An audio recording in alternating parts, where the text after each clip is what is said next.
Across Utah's Dixie, 45 when you woke up this morning, made it to 63 this afternoon. Take a look at this number. It has some significance in Utah's Dixie. We'll tell you what that is, plus a first look at your weekend and the forecast coming up. I was ready for it today. I know you were. I saw the boots and everything. Did not happen, but you know, we're not quite done with this yet. Let's rewind 72 years. 17 degrees and minus 11. That was the high and low for St. George, January 22nd, 1937. During the course of that week, 7 consecutive nights below zero, and we hit minus 11 once again, January 26th as well, bringing a deficit of 4/10 of an inch. The warmest day, 92 degrees. That came back on April 22nd. Moisture, you can see it moving around this area of high pressure centered around the Four Corners region. We will continue to pump moisture into southern Utah tomorrow from Arizona, and us seeing the shower activity right now, even though they're light, it's starting to really saturate the air, so a better chance tomorrow to see maybe a few more raindrops across the region. And then cool all the way down into Texas. That's where the big rain showers were once again today. Dallas picking up about 3/4 of an inch, and the heavier showers are starting to push off to the east.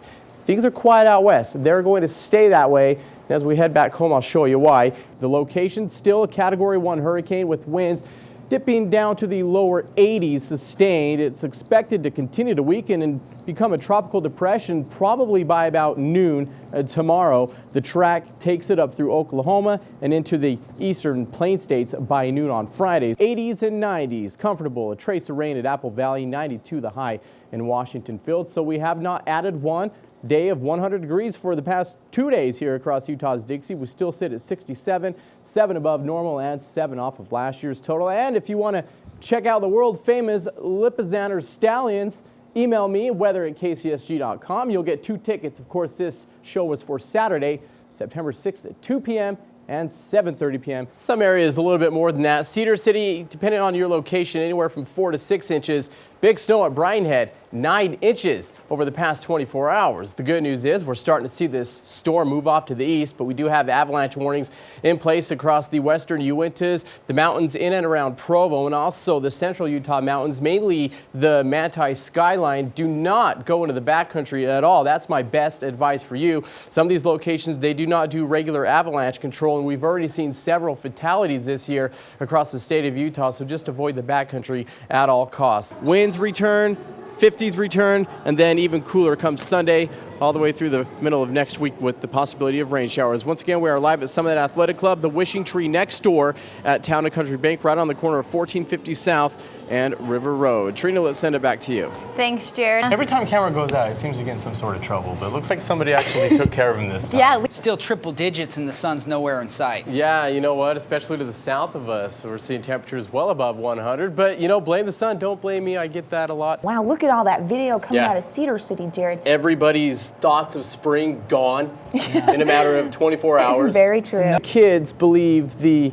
minus 128.6 degrees is more impressive than the 136 degrees. How about you guys? If you had to take your pick, stand in 136 degrees or 128.6 degrees below zero.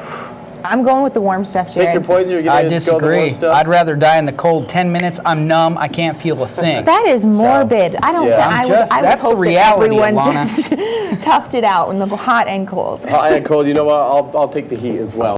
St. George City officials are discussing a new landscape ordinance in an effort to combat unkept yards or yards that consist of all dirt, weeds, and in some cases, all concrete. In a nutshell, what has been proposed is that a front yard on a new landscape would be 30% of the front yard setback in technically a landscape definition, of which half of that 30% of the front yard would need to be either shrubbery of green material and a tree is required. Councilman Almquist believed the ordinance will be a good thing for the city and a way to keep St. George properties clean and appealing for visitors and its residents. Part of what attracts people to St. George is that as soon as they cross into our valley, they see the beauty of the greenery in the downtown and start to enjoy neighborhoods. The idea is that at least on the tree aspect alone, it provides shade, cooling effect on homes, and of course it's beautiful, and people tend to look at St. George and love the greenery.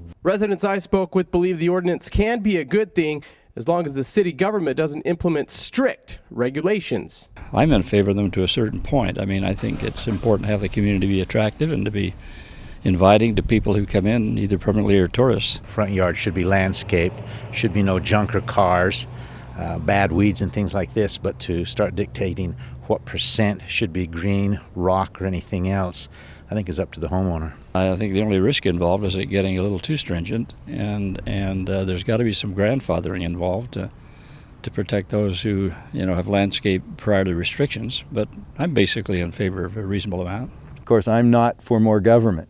I would like to see everyone of their own free will doing these kinds of things to beautify their own neighborhoods. But private property and the freedom to do what you want has to be protected within these minimum guidelines. Now, the ordinance will not require residents to re-landscape their yards. It will only be applied to newly built homes in the city if the ordinance is put in place.